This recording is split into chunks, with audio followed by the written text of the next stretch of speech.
Yes, I've seen artists sabotage their career. I've also seen artists who were phenomenally talented and did everything right and still managed, unfortunately, not to be successful because there's so many factors in play, and one big part of that is luck. But yeah, I mean, I think, like, we talked about work ethic before, and I think an artist who thinks that once they sign the record deal, the rest is easy. That is so wrong, and anybody who thinks like that, needs a complete readjustment, because that's when the real work begins. And I have seen artists who just kind of think, the checks are going to start rolling in now, and I'm just going to do shows, and I'm going to get on a big tour, and, the hell with radio, and, I'm just going to do what I want to do. That really, I remember one artist who, for a while, derailed his career. And he just had an attitude, and, he pissed off radio. He didn't care about what they thought. He just spoke his mind. And, to a certain extent, that's great to speak your mind.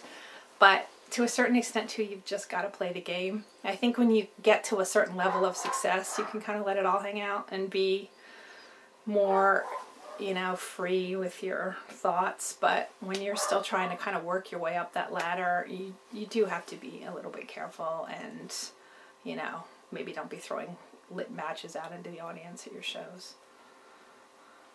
Right. Artists tend to be, there's a whole right brain, left brain thing going on with artists and with songwriters.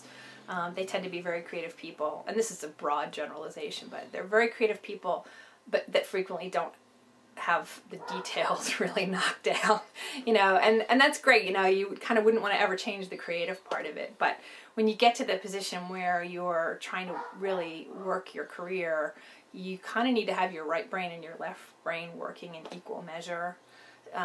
So, you can be writing songs all day, but you also need to be able to keep appointments, and you need to remember to write thank you notes, and you need to, just be doing everything right. I remember working with one artist, and, we had put together this whole elaborate schedule for a seminar that he was going to attend, and he had, every 15 minutes he was scheduled to do something, and, I emailed it to him, and the morning that the seminar was starting, he was like, what am I doing today? And I was like, check your email. Oh, I deleted that. And it had taken hours to put the schedule together, and it was just like, dude, if you're not going to work as hard as we're going to work, then, there's not really any point to this. So, some people just aren't great with that kind of stuff, but you really have to kind of step it up and try to take care of the business end as much as the artistic end.